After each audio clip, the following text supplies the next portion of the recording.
Bueno, hermanos y hermanas, muy buenas noches a todos. Bienvenidos a este nuestro encuentro.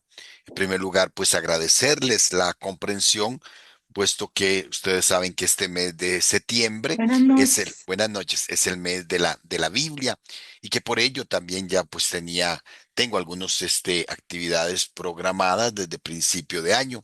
La semana pasada estuve toda la semana en la parroquia de San Rafael, en la colonia en Guapiles, compartiendo con la comunidad todos los días en la noche un curso sobre el libro del Apocalipsis, la introducción y la primera parte del Apocalipsis.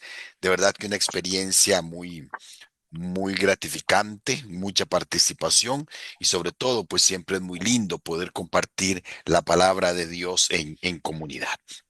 Y bueno, continuamos hoy con la lectura del Evangelio según San Lucas.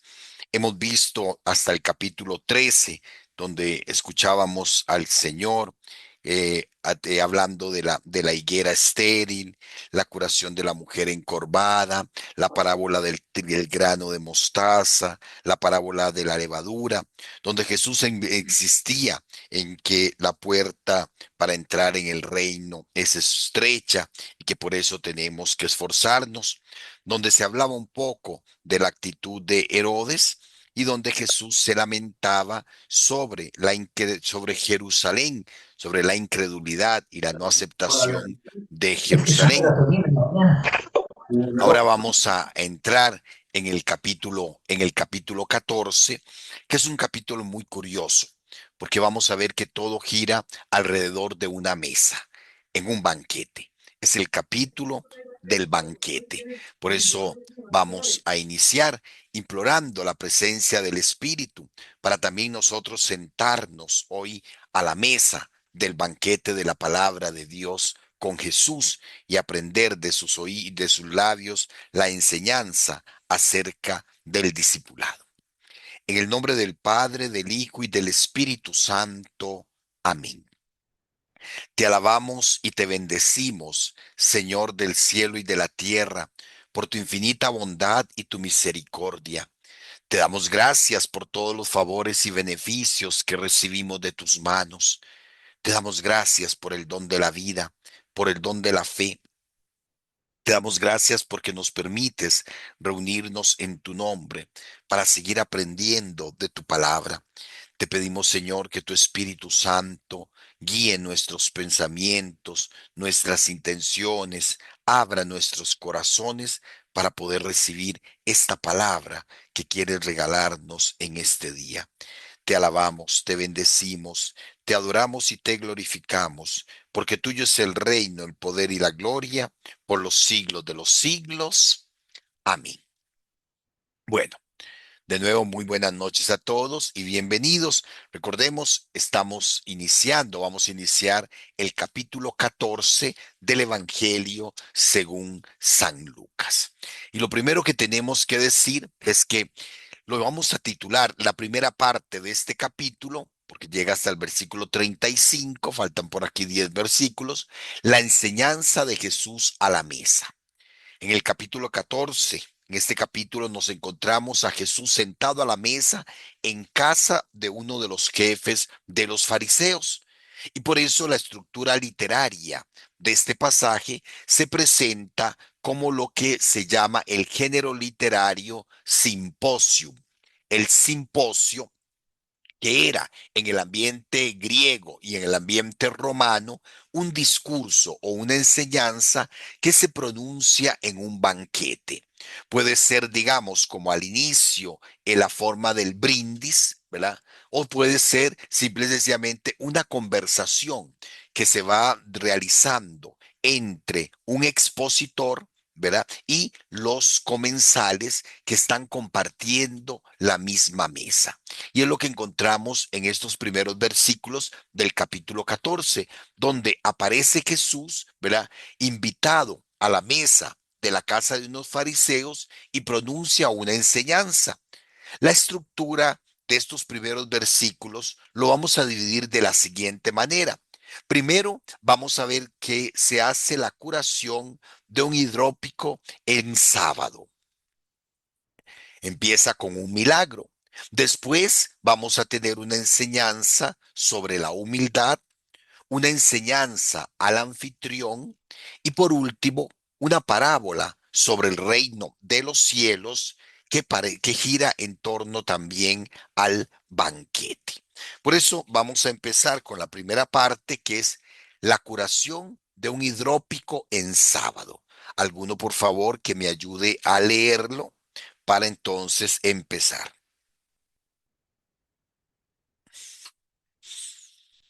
Lo hago, padre. Por favor, doña Jenny. Y sucedió que, habiendo ido en sábado a casa de uno de los jefes de los fariseos para comer, ellos le estaban observando. Había allí delante de él un hombre hidrópico. Entonces preguntó Jesús a los legistas y a los fariseos, ¿es lícito curar en sábado o no? Pero ellos se callaron. Entonces le tomó, le curó y le despidió. Y a ellos les dijo, ¿a quién de vosotros se le cae un hijo o un buey a un pozo un día de sábado y no lo saca al momento? Y no pudieron replicar a esto.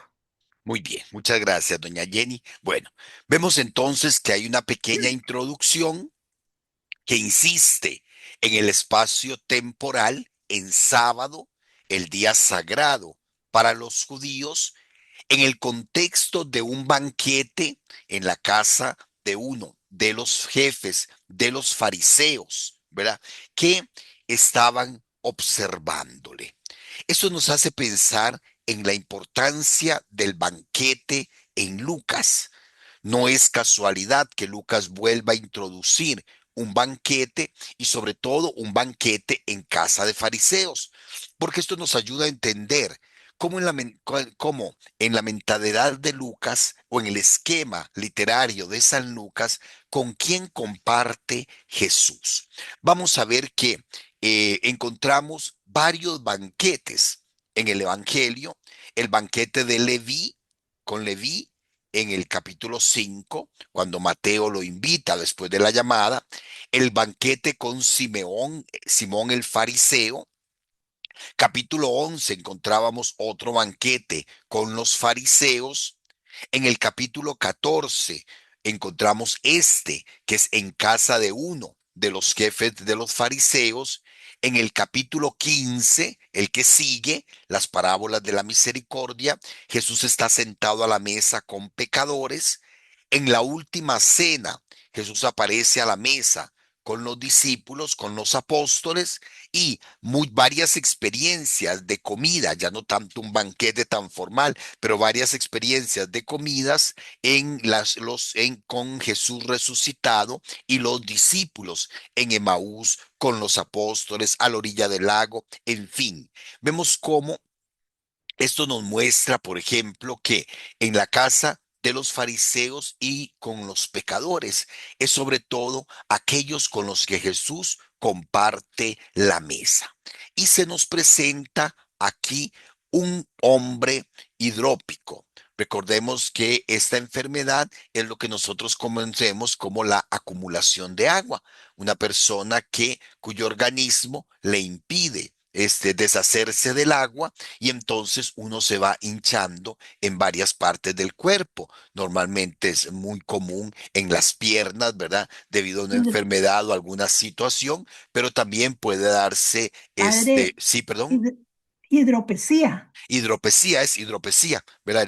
Se me olvidó la palabra técnica. Hidropesía, sí, es la acumulación de aguas, ¿verdad? Puede darse también en el vientre o en algunos otros lugares, ¿verdad?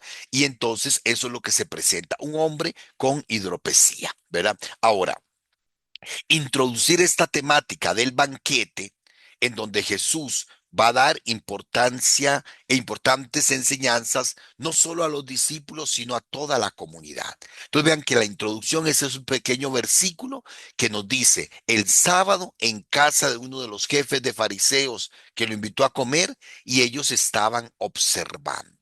Se presenta entonces aquí la curación o el milagro, ¿verdad? Había allí delante de él un hombre hidrópico, ¿ok? La pregunta de Jesús.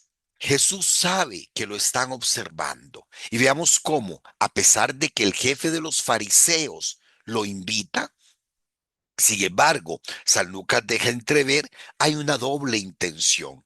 No es solo invitar a Jesús, sino también observarlo, como dicen otros textos del Evangelio, para agarrarlo, para poder acusarlo, tener de qué acusarlo. Entonces tenemos la pregunta de Jesús, la acción de los fariseos y la acción de Jesús. La primera pregunta, ¿es lícito? ¿Qué es lícito en sábado? ¿Curar o no? Recordemos que era una discusión, ¿verdad? Sobre todo los fariseos eran muy, muy observantes, ¿verdad? Y menos permisivos, por decirlo de alguna manera, con respecto al sábado. Eran muy, muy observantes y para ellos el sábado era la institución religiosa más importante de Israel. Por eso eran muy celosos en lo que era lícito o no hacer en sábado. Ante la pregunta de Jesús, y debido precisamente a que conocen la ley, ellos inmediatamente callaron. Y viene la acción de Jesús, que vean que se presenta el milagro de una forma tan directa y tan sencilla, toma, cura y despide. Ahora, ante esto viene la otra pregunta. ¿A quién? ¿A quién de vosotros se le cae un hijo o un buey a un pozo el día sábado y no lo saca? Es lo que pide la ley, ¿verdad? Ellos vuelven este, a callar, no replicaron nada, no dijeron nada y entonces viene la enseñanza de este pequeño pasaje. Jesús es el verdadero maestro de la ley. Jesús es aquel que nos enseña lo que consiste la verdadera religiosidad y el verdadero cumplimiento de la ley. La prioridad de hacer el bien siempre y redescubrir el verdadero sentido del sábado. Porque si nosotros recordamos o si nosotros preguntamos por qué los judíos guardan el sábado, ¿cuál es la motivación fundamental del sábado? En primer lugar, podríamos decir, porque fue cuando Dios descansó. Es el día sagrado desde el Génesis, ¿verdad? Según la enseñanza del Génesis, porque fue el día después de la semana de la creación, el día de que Dios reposó. Pero hay otra interpretación no menos importante, que es la que nos da el libro del Deuteronomio, donde el sábado, ¿verdad? Se une precisamente al Éxodo, a la Pascua, al paso de la esclavitud a la libertad, del paso de la esclavitud de Egipto a la libertad de la tierra prometida. Entonces, el sábado no es solamente el día de reposo, es el día también de la liberación. ¿Y qué está haciendo Jesús? Precisamente liberando a un hombre hidrópico de su enfermedad. O sea que Jesús les dice, bueno, redescubramos cuál es el verdadero significado del sábado. Precisamente liberar al oprimido. Recuerden cómo empieza el Evangelio de Lucas, Jesús en Nazaret, anunciando el año de gracia, anunciando la liberación, anunciando que ha venido a dar libertad a los cautivos. Y entonces eso le hace actuar en sábado con toda la conciencia de que no está violando la ley del sábado, porque precisamente el sábado se hizo para liberar al ser humano. ¿Ok? Entonces, Jesús se presenta una vez más como el enviado de Dios, como el maestro cualificado que zanja con su plena autoridad cualquier clase de situaciones. Jesús no se deja ir por una norma rígida e inflexible. Jesús aplica, verá, la ley a cada situación concreta. Si emplea todos sus poderes, es para destruir el mal que aflige a un pobre desgraciado. Y ante esta situación no hay leyes, ni sábados, ni fiestas. Es manifestar la liberación que Dios vino a traer. Y que es lo que recuerda el sábado dentro de los judíos. Aparece Jesús entonces como el Señor, el Maestro que interpreta válidamente la ley. ¿Preguntas, comentarios? Hay una consulta. ¿Sí, don Guillermo? Este, el sábado es un día que guardan con mucho celo los judíos, Ajá, todavía hasta las fechas presentes, ¿verdad? Que hasta les impide tocar un botón de un ascensor, como nos ujú, explicaba usted la otra vez. ajá. Pero la cena, un banquete en sábado implica una gran actividad, Sí, ahora, ¿verdad? veamos que, ¿Cómo lo podemos entender? ok, o podría ofrecerse el banquete pascual. En sábado se celebra la Pascua, ¿verdad? La comida pascual, no la Pascua solemne, ¿verdad? Pero sí Ujú, la comida pascual y que ellos tienen previsto ya dejar todo, ¿verdad? Todo listo, o simple y sencillamente un sábado por la tarde cuando ya terminado la prescripción del sábado, pero eso no nos calzaría precisamente ujú. con el problema hoy. Entonces podríamos pensar Sí, en una cena pascual, ¿ok? ok. En una cena pascual, ¿verdad? Veamos que aquí es lo que llama la atención de Lucas, que Lucas bien pudo haber suprimido este milagro. Pudo haber suprimido este milagro porque recordemos que viene enseñando a los discípulos sobre qué es ser discípulo. Por eso algunos se preguntan, ¿verdad? ¿Cuál es el sentido de este pasaje aquí? No queda muy claro. Pero bueno, es lo que tenemos y así lo Mm. interpretamos, ¿verdad? Ok. Ahora, Padre, perdón, perdón, sí, claro. pienso yo, no sería por la misma línea que ahora usted dijo anteriormente, que Jesús sabía que lo estaban observando, que lo estaban Ujú. viendo, que lo querían poner a prueba, entonces también quiso aprovechar la situación para demostrar una vez más quién es Él y cómo actúa Él, Sí, y claro, de que a así. la larga los deja callados siempre. Sí, exacto, ¿verdad? Y que no pudieron replicar, porque notaron que no estaba errado, ¿verdad? Ellos Exactamente. en su cerrazón no estaban contemplando verdaderamente esta dimensión liberadora del sábado. ¿Verdad? Ujú. Esta, es como nosotros dijéramos, no, el domingo es día del Señor, entonces no podemos hacer obras de caridad porque eso implica hacer alimentos o cargar ropa o ir a trabajar para ayudarle a alguien en una situación concreta. Ah, no, eso no lo podemos hacer porque es el día del Señor. No, el Eso sería amor, más bien cómodo. el amor y la caridad está por encima de todo. ¿Ok? Ahora, entramos ya a lo que es prácticamente los comensales, ¿verdad? Ahora, la estructura del banquete, ¿verdad? A pesar de estas contradicciones de Lucas, como nos hacía ver Guillermo, ¿verdad? Podría ser que si copiaran los banquetes griego romanos que empezaban, por ejemplo, en el atrium de la casa, en una salita ahí donde se recibía a los amigos, ¿verdad? Con un aperitivo, con algo para comer, y después, cuando el dueño avisaba, se pasaba ya a la sala del banquete donde estaban reservados, ¿verdad? Los puestos según el honor o la categoría de cada invitado, según la importancia, digámoslo así, que el invitado tuviera para el anfitrión. Era el anfitrión quien ubicaba, ¿verdad? Quien ubicaba. Y entonces es cuando nos presenta esta enseñanza. No, don Guillermo, tal vez me lo lee, por favor. Sí, notando cómo los invitados elegían los primeros puestos, les dijo una parábola.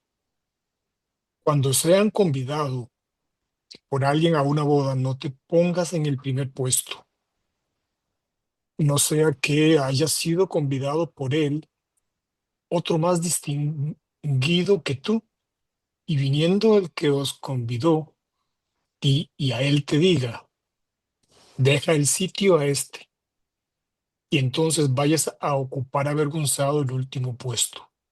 Al contrario, cuando seas convidado, vete a sentarte en el último puesto, de manera que cuando venga el que te convidó te diga, amigo, sube más arriba, y esto será un honor para ti, delante de todos los que estén contigo a la mesa. Porque todo el que se ensalce será humillado, y el que se humille será ensalzado. Muy bien. Notemos que si eliminamos el versículo 11, que vamos a interpretar como una enseñanza teológica, ¿verdad? Con un pasivo teológico que tiene por sujeto a Dios, que es el que humilla y el que enaltece, ¿verdad? Bien, bien, se trata de una enseñanza de respeto, de comportamiento humano, ¿verdad? De un buen comportamiento en una situación concreta, en una situación concreta. Pero responde a la acción de Jesús. Observa el actuar de los invitados.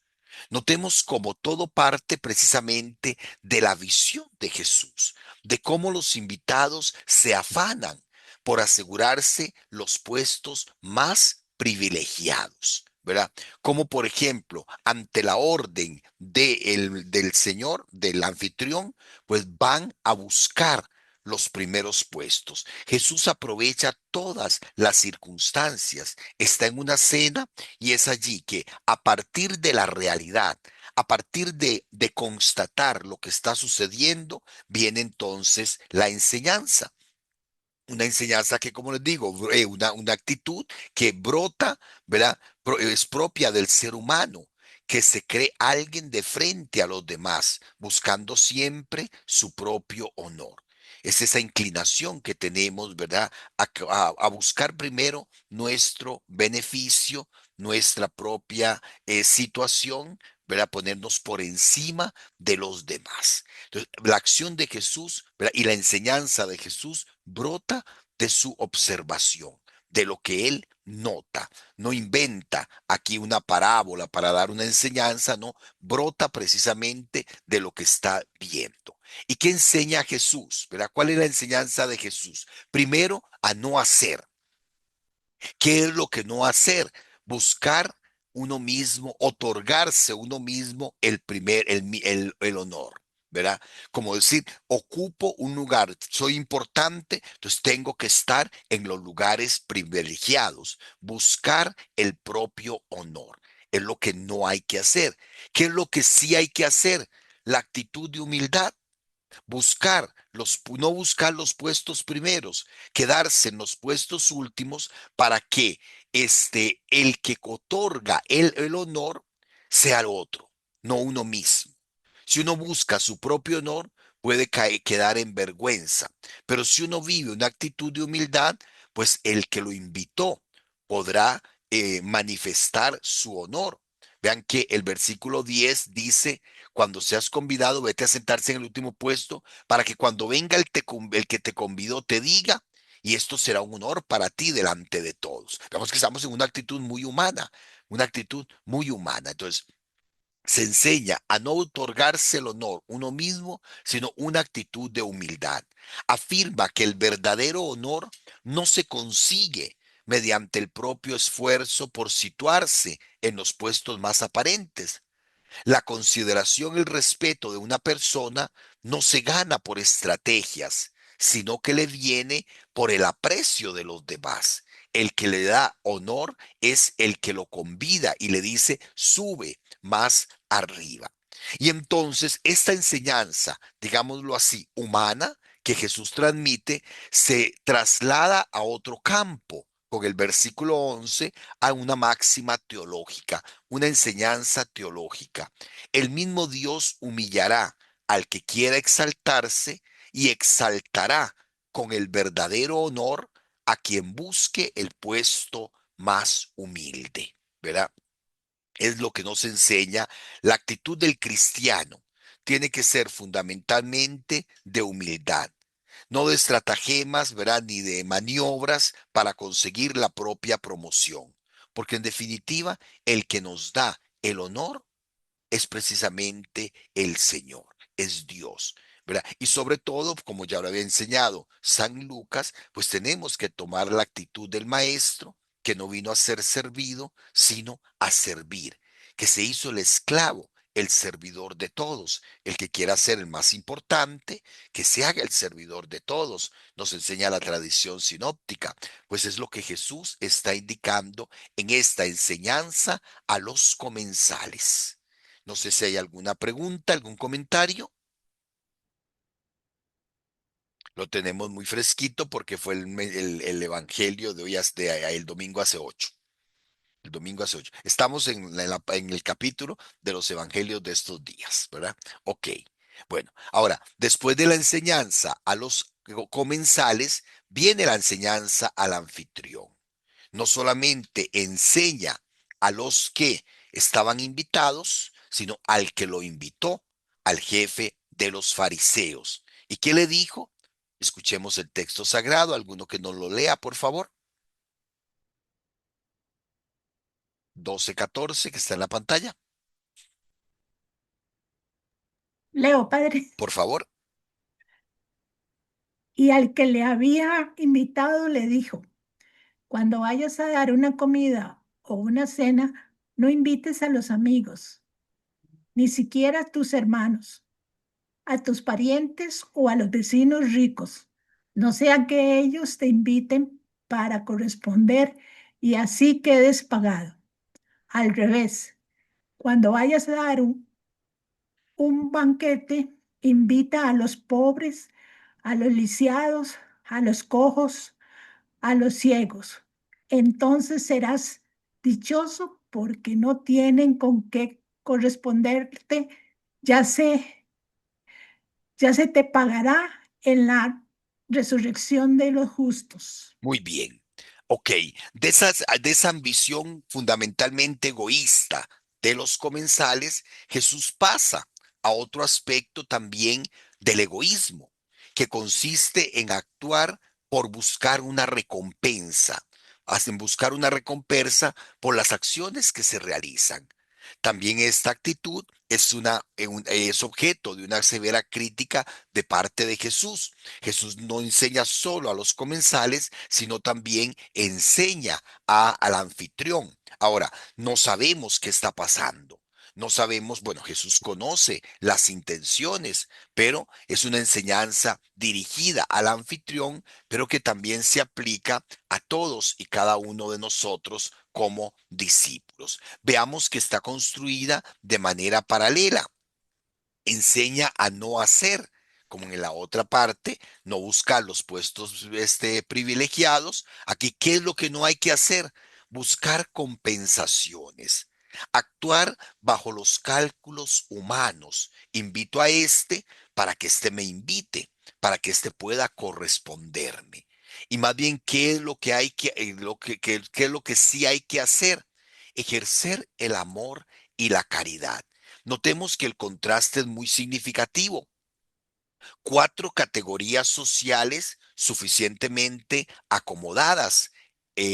Amigos, hermanos, parientes y vecinos ricos se contraponen a pobres, lisiados, cojos y ciegos, que son personas excluidas e incapaces de devolver el obsequio. ¿Verdad? Alguien podría decir, padre, pero es que un cojo puede ser millonario. Sí, claro que hay millonarios cojos o hay millonarios no videntes, pero no se trata aquí, sino que eran las categorías sociales más abajo, los excluidos, digamos, de las esferas altas de la sociedad, por considerarse muchos de ellos, digamos, desgraciados. Han sufrido una desgracia, entonces no se les tomaba en cuenta en las actividades sociales y por lo tanto, pues quedaban excluidos, ¿verdad? Entonces, ¿qué es lo que hay que hacer? Ejercer el amor y la caridad. La reciprocidad que se espera tiene que ceder a otro tipo de compensación. Actuar no por cálculos humanos, sino actuar por una correspondencia más allá de toda expectativa. No vamos a ser correspondidos o como se dice, o premiados o pagados, ¿verdad?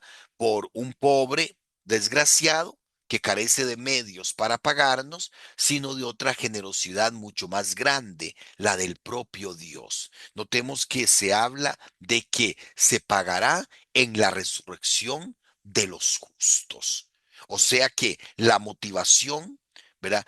Cuando actuamos, no tiene, nuestras acciones no tienen que estar motivadas por una búsqueda de correspondencia, por una búsqueda de premio, porque en definitiva, el premio fundamental consistirá precisamente en que a través de los actos de amor, a través de los actos de caridad, vamos a ser invitados y vamos a ser acogidos en la resurrección de los muertos, en el banquete del reino de los cielos, desde la perspectiva tanto del Antiguo como del Nuevo Testamento.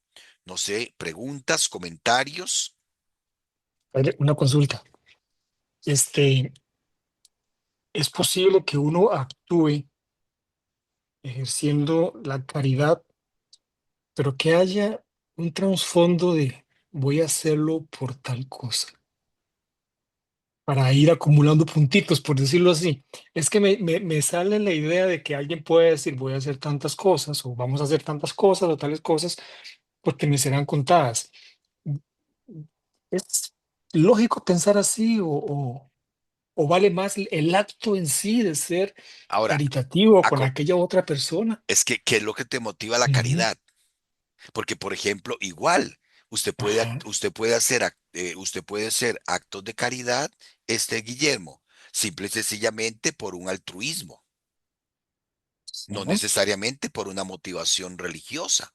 Nosotros hacemos la caridad no solamente como un acto altruista, lo hacemos porque es un mandamiento de nuestra ley, sí, porque es lo que el Señor nos pide, ¿verdad? Y en el fondo yo lo hago, digamos, ¿por qué? Porque sé que es al Señor al que lo estoy haciendo.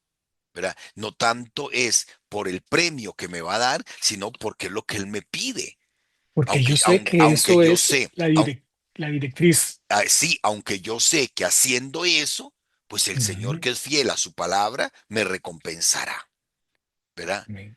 Amén, ¿verdad? ¿Se acuerdan cuando en Mateo se insiste, doña Eli, ya te doy la palabra, ¿verdad? Cuando en Mateo insiste, al final seremos juzgados por el amor. Cuando estuve desnudo y no te vestí, y no te vestí, cuando estuviste desnudo y no te vestimos, cuando estuviste con hambre y no te dimos de comer, cuando no lo hiciste con ellos, no lo hiciste conmigo. ¿Ok? Al atardecer ¿Verdad? de la vida. Seremos juzgados en el amor, dijo San Sí, Juan de la Cruz, ¿verdad? El bello así poema de es. se basa precisamente en este capítulo de Mateo. Pero vean que aquí, por ejemplo, es interesante tu pregunta, porque en el fondo, ¿por qué actuamos nosotros? Por fidelidad a Dios, porque es lo que Dios nos pide, porque es lo que Dios nos enseñó. ¿Verdad? Como te digo, por ejemplo, pienso en algunas instituciones que hacen obras benéficas extraordinarias, pero su motivación no es religiosa. Recuerdo una institución, ¿verdad? Que yo admiro mucho, pero por ejemplo, cuando repartían comestibles, entonces lo hacían con bombos y platillos, ¿verdad? Y a la familia que le daban el comestible, la llamaban a que subiera a una tarima y ahí le daban el comestible y decían el nombre y todo. Y yo decía, no, lo que de tu mano derecha no Ujú. lo motiva a la izquierda. No, padre, es que nosotros no actuamos así, porque en el fondo está bien, era un acto de altruismo, de caridad, pero no motivado de acuerdo a los parámetros religiosos nuestros de cómo nos pide Jesús hacer la caridad, ¿verdad? Entonces, Dando por por un eso, lado el amor. ¿verdad? Exacto, dejando por un lado el amor, porque yo nada gano con, desde la perspectiva cristiana, y yo se los decía, es que yo veo las cosas de otra manera, porque está bien, yo puedo satisfacer el hambre de la persona, pero si para satisfacer el hambre de la persona tengo que pisotear su dignidad, desde mi perspectiva cristiana, no tiene sentido. No tiene sentido, porque ahí sí, si yo te digo, vamos a hacer una colecta hoy para Guillermo, ¿qué está pasando? ¿Verdad? Y de ahí, ¿verdad? Y es algo muy privado tuyo, ¿verdad? Y entonces, por motivar la caridad, en otras palabras, ¿verdad? O por hacer esta ayuda, perdóneme la expresión, te dejo como un chuica. Y usted después me dice, padre, no, mejor no hubiera dicho nada. De claro, porque te sentís mal, ¿verdad? Cierto. Sí, denme un momentito, por favor, porque está entrando. Voy a mandar el link un momentito.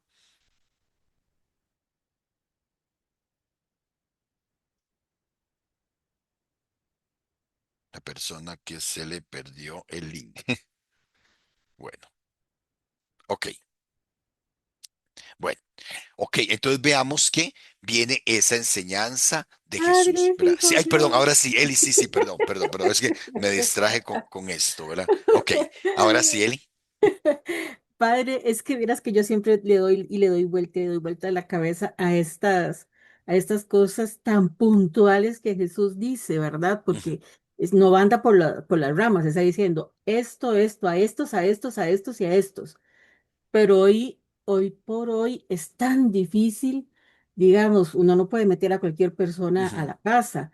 Por aquí pasa cada persona que si usted le dice que no porque le da miedo abrir el portón, ujú, entonces le dicen hasta de lo que se va a morir y todo lo ujú. demás horriblemente y hasta agresivamente. Entonces, ¿cómo podríamos nosotros cumplir siempre con esta premisa que nos hace Jesús, sin que sea tan exacta como él lo dice? ¿Verdad? Ay, ay, doña Eli, ya me metiste en un zapato porque ni yo sé.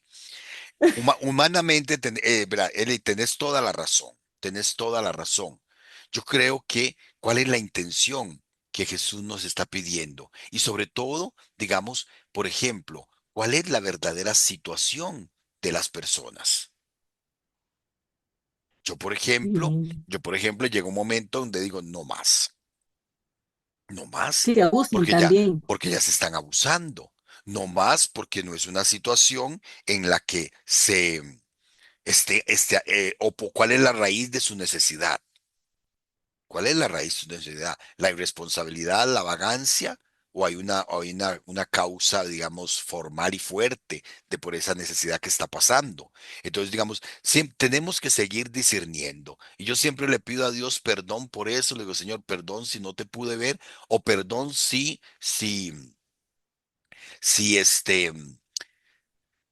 no supe realmente discernir la necesidad del hermano. Vieran qué terrible Sí, para uno, qué vieran qué difícil. terrible para uno, porque a veces lo llaman a las 11 de la noche. Padres que necesitamos que venga porque fulano está agonizando. Y claro, vea, cuántas veces yo he tenido que venir, ¿verdad? Que levantarme, que ponerme la sotana encima de la pijama, porque ya según yo no me da tiempo ni siquiera de cambiarme. Y llego y la persona está sentada hablando. Sí. Entonces uno dice, y viera que se le va haciendo a uno una concha que uno al final dice, ¿será cierto o no? ¿Será cierto o no? ¿Verdad? Tampoco voy a caer en otras actitudes que desgraciadamente ha sucedido, ¿verdad? Que la secretaria le pregunta a la persona que llama, ¿está boqueando la persona? ¿Verdad? Que, Dios mío, ¿verdad? Ya ha pasado, ¿verdad? O de verdad está agonizando o está Sí, exagerando. sí, sí, sí, exacto, ¿verdad? No, pero por ejemplo, esto va haciendo de que perdamos, de que vayamos perdiendo la sensibilidad, ¿verdad? La sensibilidad, por ejemplo, y claro que es muy delicado, porque, por ejemplo, no es lo mismo la persona, yo digo, yo tengo una máxima que yo trato de aplicar. La persona que realmente necesita, normalmente no pide. Porque si pides una vez, pero si ya te da por pasar Ujú. todos los días, ¿verdad? Usted sabe Todos que los por días y aquí todos los días, había una gente que pasaba como cada 4 meses más o menos, diciendo, es que vean, nosotros somos los que se nos quemó la casa ahí en Aguantafilo. Y un día, mi esposo no estaba como de muy buenas pulgas y salió y le dice, bueno, caramba, ¿cuántas veces se le va a quemar la casa hasta que sí, usted le dé vergüenza? ¿Verdad? sí, sí, sí, sí, ¿Verdad? como Y te yo, digo, es difícil, pero claro, ¿verdad? Ahora, yo creo que sobre todo aquí lo que está en juego es qué nos motiva a dar, qué nos motiva a hacer el bien. Claro, es que lo más normal, bien, lo más normal es hacerle bien al amigo, hacerle bien, digamos, de si yo puedo sacar un provecho por eso, ¿verdad? Pero es lo que Jesús dice, es cambiar los valores de este mundo. Es muy fácil prestarle a quien te puede pagar, ¿verdad? ¿Y qué nos dice Jesús? De que le prestemos sin saber sin importar si nos van a devolver o no. Y no es fácil. Yo creo que por eso recordemos que el capítulo anterior hablaba, Eli, compañeros, de la puerta estrecha, de la puerta estrecha. Yo creo que estos capítulos y las homilías de este domingo em, nos han ido llevando, ¿verdad? Los evangelios de este domingo, que son de este capítulo, nos hace ver precisamente de la radicalidad del evangelio, de la radicalidad del evangelio, ¿verdad? Ahora, tampoco se nos pide que seamos tontos. No, no, no, yo creo que en el discernir la situación, ¿verdad? El discernir la situación, a quién sí y a quién no. Y sobre todo porque no se trata nada más de dar el pescado, se trata también de enseñar a pescar. Yo a una señora que pasaba todos los días por acá, le digo, "Ve, hagamos una cosa, venga la otra semana y me limpia la casa", le digo, porque yo pago para que me limpien. Le digo, cuando no lo puedo hacer yo, viene, me limpia la casa y entonces yo le pago. Nunca más volvió. Fue la mejor vacuna para echarla de aquí. Y pasa y no toca el timbre aquí. Entonces ya uno dice, ve, ya uno dice, no, ¿verdad? O las personas, por ejemplo, que usted sabe, en las parroquias es muy difícil. Personas, por ejemplo, aquí en Cartago, personas que tienen ayuda de limas, personas que van a la basílica, que van al convento, que van a todas las parroquias habidas por haber y casi en todas las dan, ¿verdad? Ay, sí. O las fiestas de Navidad, por ejemplo. Chiquitos que están inscritos en 10 fiestas y en las 10 van por el regalo y todo. Cuando yo he sido párroco, yo he tratado de organizar eso y es metérsele al tren, ¿verdad? Por lo mismo, Uy, porque no todas las instituciones actuamos bajo los mismos criterios. Uno lo hacen por altruismo, otros lo tratamos de hacer por evangelio. Pero yo me acuerdo la vez que traté de unir a varias instituciones para hacer una sola fiesta, y al final terminamos peleados porque por eso, porque ellos decían, es que tiene que decir que este regalo lo dio fulano de tal. Yo no, es que no se trata de promover gente, para que la gente diga, ay, qué caritativo fulano de tal. No, qué buena qué gente. buena gente, ¿no? Hace el bien sin saber, ¿verdad? Sí. Que lo haga a tu derecha, que no haga a la izquierda. Entonces, cuando uno trata de aplicar todos estos criterios evangélicos, pues choca. Choca de frente a toda esta actitud humanamente egoísta que arrastramos todos los seres humanos. ¿Ok? Padre, por ejemplo, si uno tiene, ve que hay una persona, aunque uno no la conozca, ni sepa quién es, ni mucho menos, pero su corazón le dice que esa persona necesita, por ejemplo, ser escuchada o que la acompañen a caminar un poco o que Sí. incluso hasta que le crucen la calle, La, este, la, también lo podemos ver en eso, San ¿verdad? Vicente decía, la caridad tiene mil rostros. Ajá. Por ejemplo, hay gente, vea, uno lo ve, digamos, en los centros de nuestras parroquias más urbanas, que por ejemplo, que la mayoría de los que viven en los centros parroquiales ahora de ciudades son adultos mayores, que no pasan hambre, que están bien atendidos, que si se enferman van a clínicas privadas y todo, pero que viven solos, que viven Ay, sí. solos, ¿verdad? Y puña, la pastoral de la compañía, decía el Papa Francisco, sacar el tiempito para visitar a esa persona, ¿verdad? Para estar con ellos, no hace falta muchas veces ni llevarles nada, ni nada, ¿verdad? Pero, por ejemplo, para estar con ellos, para escuchar, para poder hablar, sobre todo gente que vive sola. O que sus hijos, ¿verdad? No es que los tienen abandonados, es que los hijos salen a trabajar y la persona a veces es tal vez muy orgullosa como para decir, voy a ir a un centro diurno donde estoy acompañada, donde me ejercito, donde hago muchas cosas, ¿verdad? O hijos que no, Dios guarde, mi mamá al centro diurno, no, mejor que esté ahí sola todo el día, ¿verdad? Sí, Y entonces hay tantas formas de vivir hoy la caridad, ¿verdad? Ok. Bueno, seguimos. gracias, Padre. Ok, viene la parábola del gran banquete. Una vez que, ¿verdad? Vean que todo termina, vean las conexiones que hace Lucas. Todo termina con que vamos a ser pagados en la resurrección de los justos, que un judío piadoso identifica con el banquete del reino de los cielos. Entonces, inmediatamente viene uno de los comensales y grita y dice, ¿alguno que nos lo lea, por favor?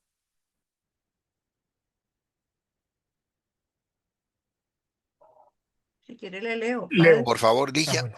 Sí. Ok. Habiendo oído esto, uno de los comensales le dijo, Dichoso el que pueda comer en el reino de Dios. Él le respondió, un hombre dio una gran cena y convidó a muchos. A la hora de la cena envió a su siervo a decir a los invitados, venid, que ya está todo preparado. Pero todos a una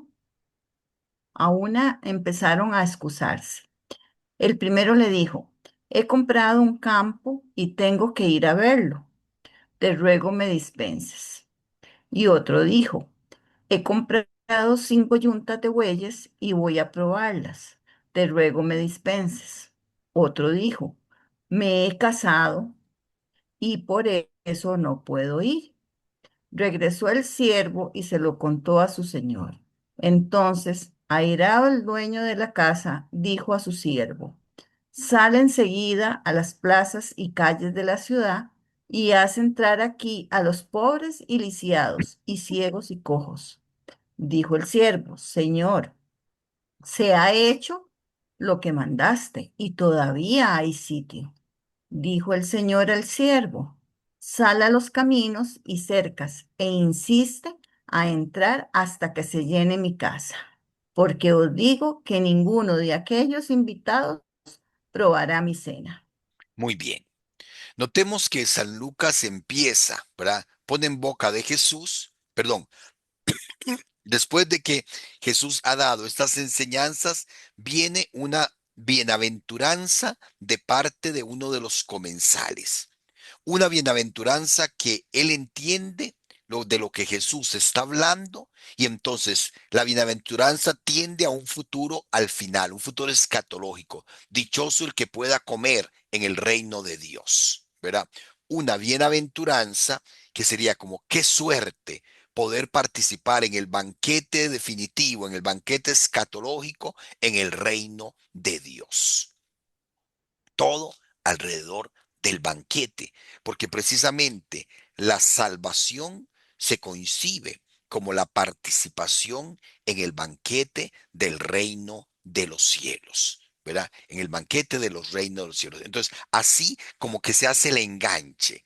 ¿Notaron la situación? Jesús está hablando en las enseñanzas de el premio final, quién es el que premia, quién es el que realmente puede pagarnos, digámoslo así, ¿verdad? Es invitándonos al reino, y entonces viene esta bienaventuranza y viene la enseñanza de Jesús. Primero, una parábola. Ahora, ¿verdad? Una parábola que habla primero del anfitrión. El anfitrión es el que toma la iniciativa, ¿verdad? El anfitrión dio una gran cena y es el que convoca. Ya había invitado y ahora vuelve a recordar, y precisamente insiste en que la cena ya está lista. Venid pues, que ya está todo preparado. La cena está lista. Y viene la actitud de los invitados. Excusas. Empezaron a excusarse, ¿verdad? Algunas excusas. ¿Qué muestran las excusas? Falta de interés. He comprado un campo, tengo que ir a verlo, puede ir a verlo después, ¿verdad? ¿Por qué no lo fue a comprar? ¿Por qué no lo fue a ver antes de comprarlo? ¿Verdad? ¿A quién se le ocurre comprar algo sin verlo? A Donald Solano, que compró por internet una cosa y cuando me la trajeron no sirvió, pero bueno, este, em, no ponderar la invitación. Me invitan a un banquete, ¿verdad? Y va, lo pongo por ahí, tal vez hasta ni me acordaba. Y entonces, porque vean la, ¿verdad? Uno que compró un campo, he comprado 5 yuntas de bueyes y voy a probarlas. Otro digo, me he casado y por eso no puedo ir. Son excusas en realidad tontas, ¿verdad? Que hicieron que hacen ver que la invitación a la convocación de la que son sujetos, en definitiva, no les importó. No era un acontecimiento fundamental para ellos. Si a vos te invita tu mejor amigo o no importa quién sea, pero si te invitan y vos decís que sí, pues usted lo anota, ¿verdad? Y por eso ahora esta iniciativa de confirmar antes no, confirmo que no voy a asistir, ¿verdad? Porque, o te aviso que no voy a asistir porque tengo ya una cita ese día, o porque hay otro, o voy a estar fuera del país o eso, pero te agradezco la invitación. Aquí no, parece que hay una total falta de interés, no se ponderó la invitación. Y vean que estamos hablando de un banquete. Uno de los banquetes que San Lucas nos va a presentar es la última cena, ¿verdad? Donde Jesús instituye la Eucaristía. Por eso la Eucaristía para nosotros es banquete. Esta parábola podría tener hoy una gran actualidad, sobre todo si la aplicamos al banquete de la Eucaristía. Jesús toma la iniciativa. Jesús nos convoca a la Eucaristía. ¿Cuántas veces he deseado compartir esta Pascua, este banquete con ustedes? ¿Verdad? Y cuántas veces también nosotros nos excusamos, ¿verdad? ¿Cuántas veces nosotros nos excusamos? ¿Por qué? Porque en definitiva hay cosas para nosotros más importantes que sentarnos con Jesús en el banquete. Escuchaba la explicación de un compañero, ¿verdad? De un sacerdote español que decía, por ejemplo, ay, no, es que tengo que hacer el oficio en la casa, es que voy de paseo, es que tengo que hacer esto, es que necesito adelantar tal cosa. Bueno, todo muestra que son excusas que no ponderan realmente, que no tienen conciencia de lo que están despreciando, que es el compartir, el sentarnos a la mesa con Jesús. Los invitados se excusan y al final queda muy claro que la exclusión del banquete, quedan excluidos del banquete por, pues, por su propia voluntad. La exclusión del banquete se debe única y exclusivamente a la propia voluntad de los invitados. Dios no obliga a nadie a participar de su mesa contra su propia voluntad. Las excusas en el fondo, la forma de decir, no quiero, no quiero. ¿Verdad? Por eso una lectura eucarística nos ayudaría a entender un poquito más, ¿verdad? Nuestra actitud de frente a la misa. ¿Cuántas veces, verdad, dejamos la Eucaristía, sobre todo la Eucaristía dominical, por falta de interés o porque no somos conscientes de darnos cuenta el valor importantísimo y fundamental que tiene la Eucaristía en la vida del creyente, en la vida del cristiano? Ahora, después de las acciones de los invitados, de las excusas, viene la reacción del anfitrión. El anfitrión se enoja. Claro que hay un sentimiento humano en el anfitrión. Él ha convocado, él ha preparado todo, ¿verdad? Él se ha esforzado, digamos así, ¿verdad? Se ha preocupado por alistar todo, ha mostrado todo su empeño, todo su amor, y ante las excusas, después se enoja. Pero sin embargo, a pesar de esta situación sentimental, de este dolor humano propio, ¿verdad? No se queda allí. Él no quiere que el banquete se eche a perder, ¿verdad? Y hace una doble invitación. ¿Notaron este detalle? En los otros evangelios, en el evangelio de Lucas, Mateo, una parábola muy similar, Jesús manda, Dios manda a un invitado, manda a un mensajero a que llame. Aquí San Lucas va a insistir en dos elementos, ¿verdad? Sale enseguida a las plazas y las calles de la ciudad. Y en la ciudad, ¿verdad? En la ciudad, perdón, ¿a quién va a invitar en la ciudad? A los pobres, a los lisiados, a los ciegos y a los cojos, a los que no pueden pagar, a los que decíamos son excluidos de la sociedad, a los que son excluidos, pertenecen a la misma ciudad, pertenecen a la misma comunidad, pero son excluidos por las autoridades civiles o por las autoridades religiosas. Vean que esta primera invitación, ¿a qué les suena a ustedes? ¿A quién está dirigida? En primer lugar, a los compatriotas de Jesús, a los israelitas, a los que pertenecían a la propia patria, ¿verdad? Pero que son marginados de la ciudad, los desheredados dentro del judaísmo, los que no contaban, los pobres, lisiados, ciegos, cojos, los que eran considerados pecadores públicos, los publicanos, aquellos que se les hacía un lado. El siervo dijo, he dicho lo que mandaste, pero todavía hay sitio. Pues todavía hay sitio, pues sal por carreteras y caminos, ya no a la gente que está dentro de la ciudad, sino a los de afuera. Un término, un segundo término, una categoría más amplia que rebasa los límites de la ciudad, de la patris, del judaísmo y que vendrían a ser los paganos. Un esquema de invitación que San Lucas maneja tanto en el Evangelio como en los Hechos de los Apóstoles. Recuerden primero Pablo evangelizando a los judíos, después a los paganos, ¿verdad? Y viene la enseñanza de la parábola. Primero, nadie puede entrar en el reino sin una invitación. El dueño es el que invita, pero que solo se quedará fuera el que deliberadamente se autoexcluya. Dios quiere que todos nos salvemos y lleguemos a la salvación, pero Dios no obliga a nadie. Si yo tengo excusas y no quiero entrar, Dios no me va a obligar.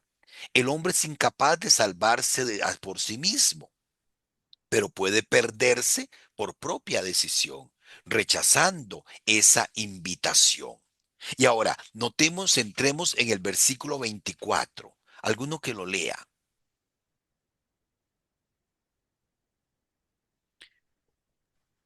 Dice, ¿Alguno? porque os digo que ninguno de aquellos invitados probará mi cena. Ok. Noten un detalle muy particular. La estrategia lucana, la estrategia de Lucas. Podríamos decir, ¿quién está hablando ahí?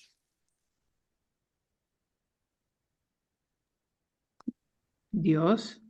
Dios mismo. Ok, pero estamos dentro de la parábola, Silvia.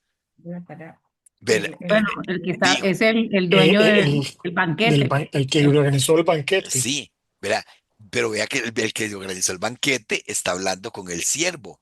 Dijo el Señor al siervo, sal a los caminos y cercas e insiste insiste a entrar hasta que se llene mi casa. Porque os digo, ese os digo nos hace abrir los ojos. Aquí, ¿quién está hablando? ¿El Señor de la parábola o el Señor Jesús que está dando la enseñanza?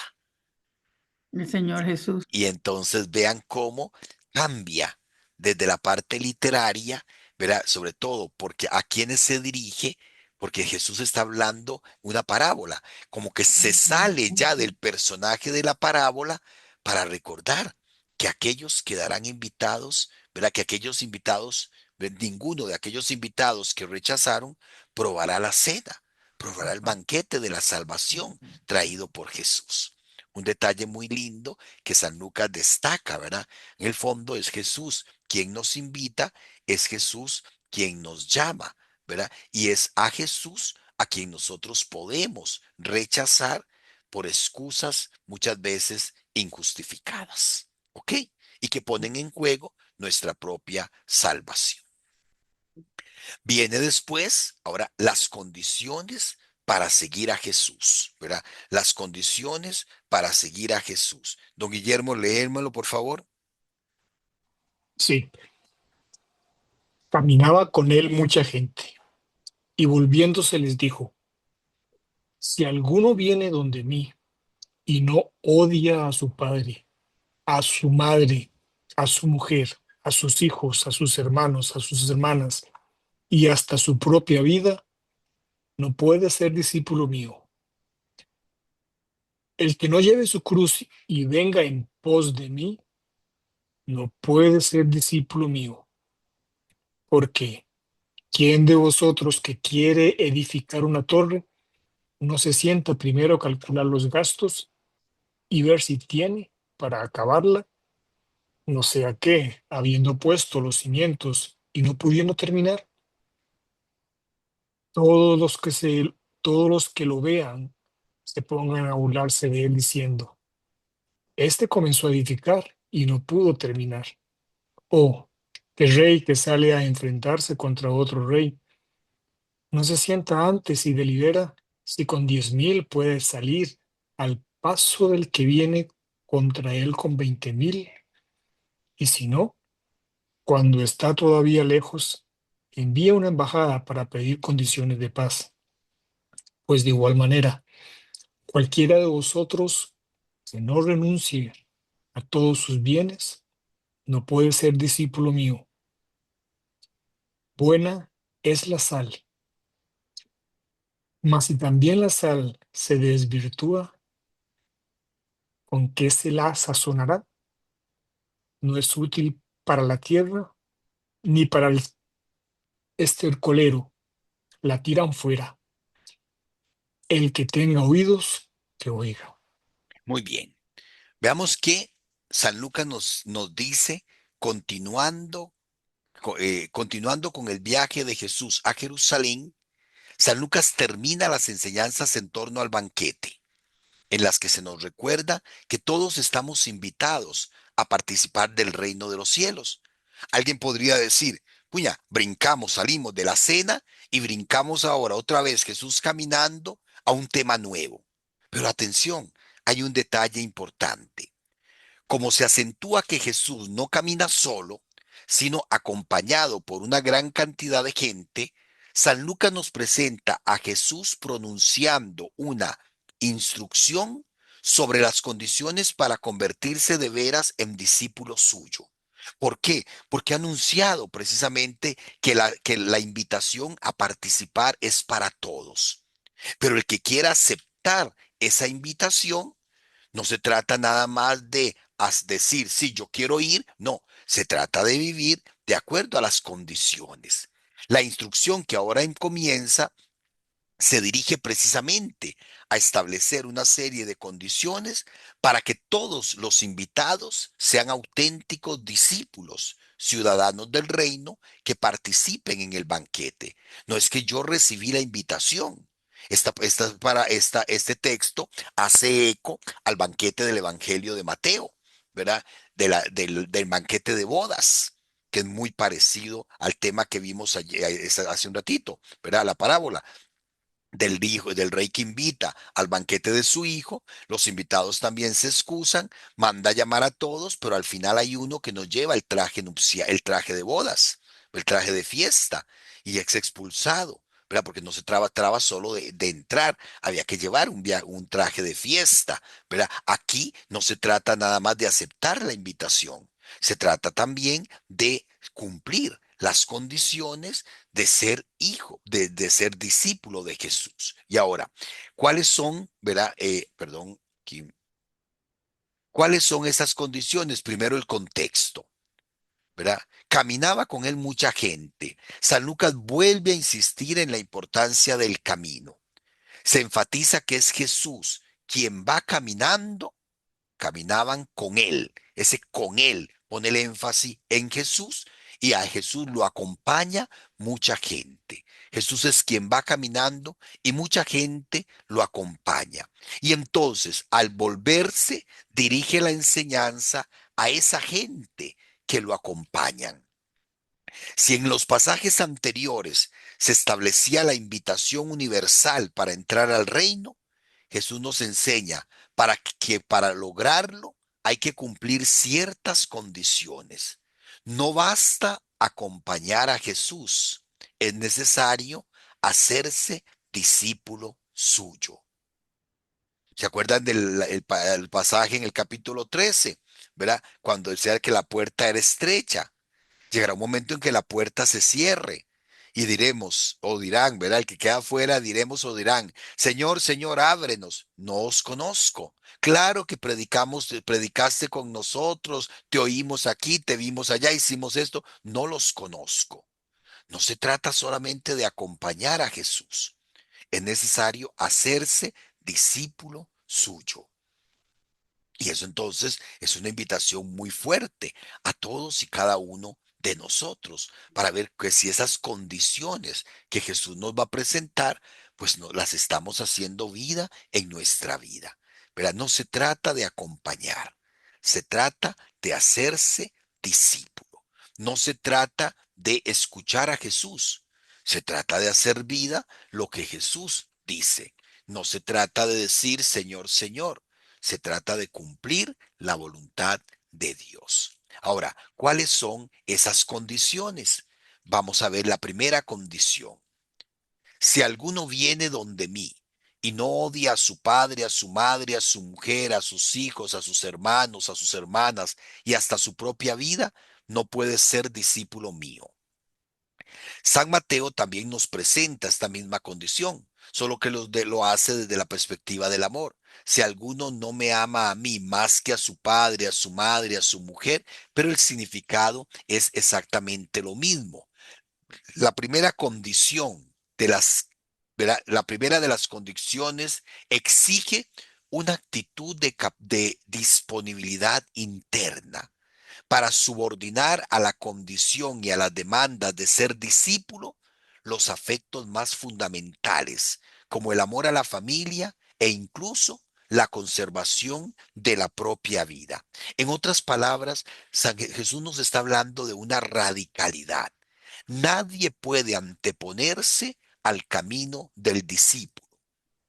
O dicho de otras palabras, nadie puede ocupar el lugar que solo le corresponde a Dios.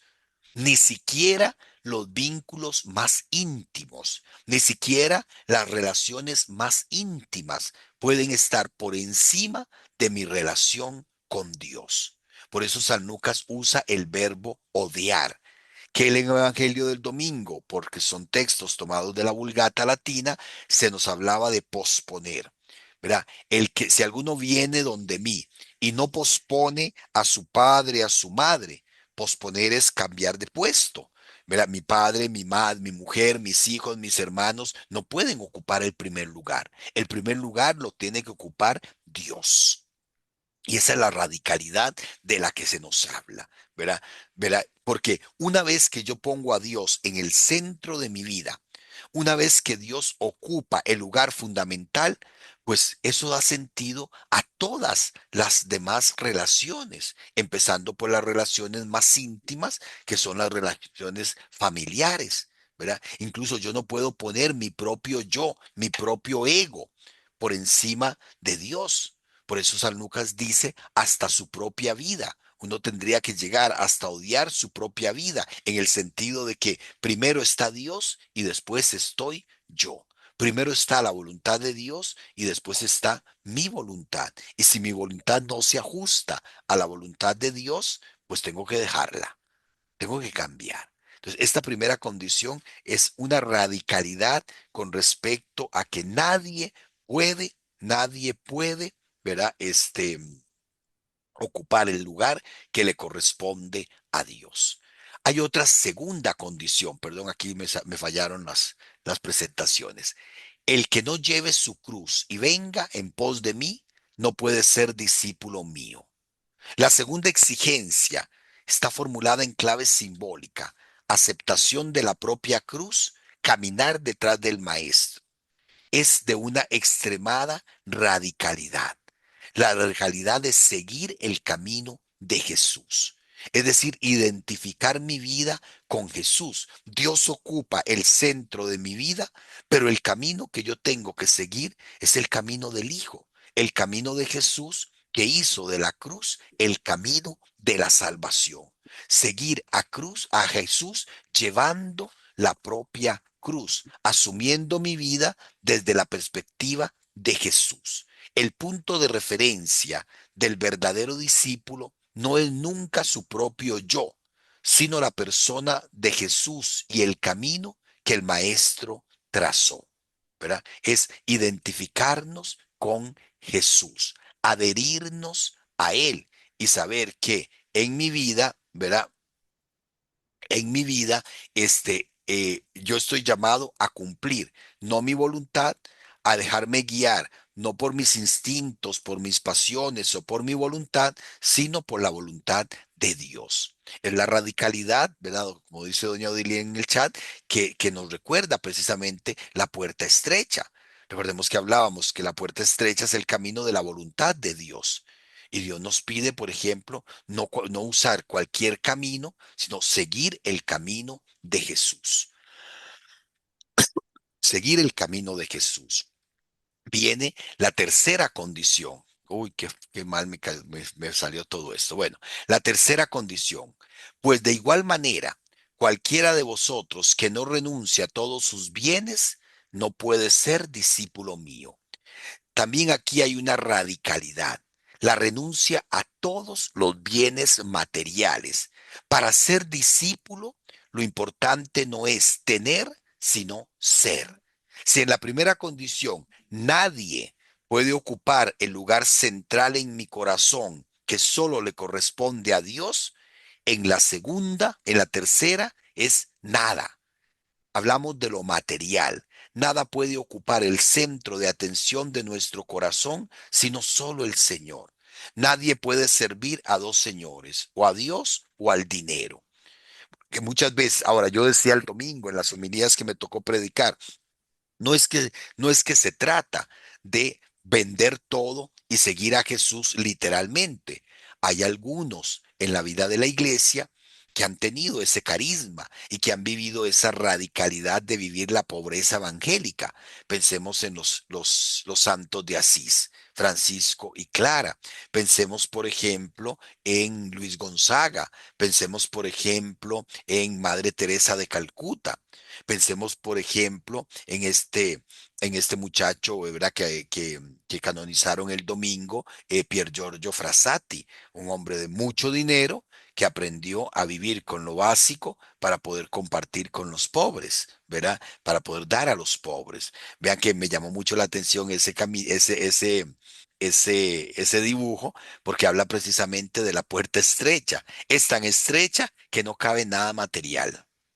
Es vivir la libertad de corazón. Ahora, Jesús no nos está pidiendo a nosotros el camino radical de venderlo todo y quedarnos sin nada. No, tenemos que cumplir y satisfacer nuestras necesidades, fundamentales. Necesitamos comer, necesitamos vestirnos, necesitamos tener, pero que lo material no ocupe el lugar fundamental, o que lo material no sea el motor de nuestra vida, porque vamos a caer en un materialismo que desplaza a Dios del centro. Vivo tan preocupado y tan ocupado por obtenerlo, por conseguir lo material, que me olvido precisamente de Dios, que me olvido precisamente de Dios, ¿verdad? Y me hago otros dioses. Las homilías tan prácticas que hablaba el Papa Francisco cuando predicaba en la capilla de Santa Marta, ¿verdad? Cuando insistía, cuando nos muramos no nos vamos a llevar absolutamente nada más que las buenas obras. Por eso nuestro corazón no puede estar, ¿verdad? No, nadie, ni nada, ni nadie puede estar en el centro de nuestro corazón que no sea Dios. Ahora, estas condiciones hay que hacerlas con una recomendación muy importante, ¿verdad? La seriedad de un compromiso que requiere tales condiciones se ilustra con dos pequeñas parábolas paralelas, ¿verdad? Esto de el que iba a hacer la torre y esto del rey que sale a la guerra. La recomendación esencial que hace Jesús es precisamente que antes de tomar una decisión comprometida, se debe ponderar con calma y serenidad las implicaciones de este paso. Vivir la radicalidad siendo conscientes de que somos capaces para vivir el compromiso. ¿Verdad? No se trata tanto de tener, sino de estar disponibles para que Jesús sea el centro de nuestra vida. Y ahora termina, ¿verdad? Eh, perdón, termina con una pequeña parábola de la sal. Buena es la sal, mas si también la sal se desvirtúa, ¿con qué se la sazonará? No es útil ni para la tierra ni para el cercolero. La tiran fuera. La sal expresa una actitud de entera disponibilidad con la que el discípulo ofrece su propio ser, su vida, su cruz, todo lo que tiene por fidelidad a Dios. Lo mismo que la sal puede perder su salinidad, la actitud de entrega total puede deteriorarse. Si se rompe la vinculación al maestro, ¿con qué se la podrá restaurar? Si sacamos a Dios de nuestro corazón, ya como discípulos no valemos nada. Habrá que prescindir del Señor y expulsarlo. Poco a poco, y ese es el peligro, poco a poco podemos ir metiendo a alguien o a algo en nuestro corazón, de tal punto que terminamos por olvidarnos de Dios y expulsarlo de nuestra vida. igual que constructor de la torre o el rey batallador, pueden verse abocados al más profundo fracaso de sus intenciones, el discípulo puede correr la misma suerte, aunque su orientación primera haya sido una dedicación al maestro. La sal es buena y útil mientras conserva su capacidad de sazonar. Lo mismo pasa con el discípulo que ha tomado la decisión de seguir a Jesús. Mientras conserve su apertura a los retos que impone, esa lealtad será útil y provechoso para llevar su misión adelante. Pero si termina sacando a Dios de su vida, nos convertimos en sal sosa que no sirve para otra cosa sino para tirarla afuera. Y por eso la máxima, el que tenga oídos, que oiga. ¿Verdad? Vean que es un capítulo muy fuerte. Es un capítulo para sentarnos a repasar y a, y a meditar sobre nuestra condición de discípulos del Señor. ¿Ok? No sé si hay alguna pregunta, algún comentario. ¿Están por ahí? Padre, Sí, don Padre, Guillermo. sí, aceptar a Jesús y seguir a Jesús son dos cosas muy diferentes. Porque yo puedo decir fácilmente, sí, yo acepto a Jesús como mi Señor. Pero cuando Jesús dice, ajá, sígueme, y vienen todas estas condiciones que se han expuesto en este capítulo, es donde la persona usualmente, si no está firme en su fe y decidido en lo que debe realizar, fácilmente fracasa y Mm, cae. Porque Dios sin nosotros sigue siendo Dios, pero yo sin Dios no soy soy nada. nada. Ujú, exacto. Exactamente. Ujú. Muy bien, muchas gracias. Doña Eli, ¿o quién fue, perdón? yo, padre, Ah, es bueno, Ceci, Cecilia. doña Sí, Ceci. sí, disculpe. Padre, es que la Biblia mía dice de todos sus bienes. Y el domingo el sacerdote decía que como que no todos los bienes son materiales.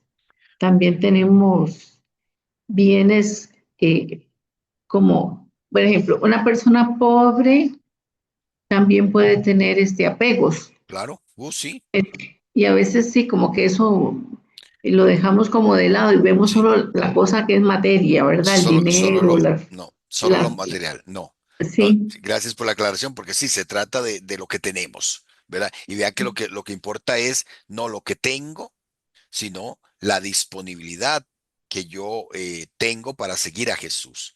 No se trata de lo que yo tengo o no tengo, sino mi disponibilidad para abrir mi corazón y que sea Él el que lleve adelante nuestra vida. ¿Ok?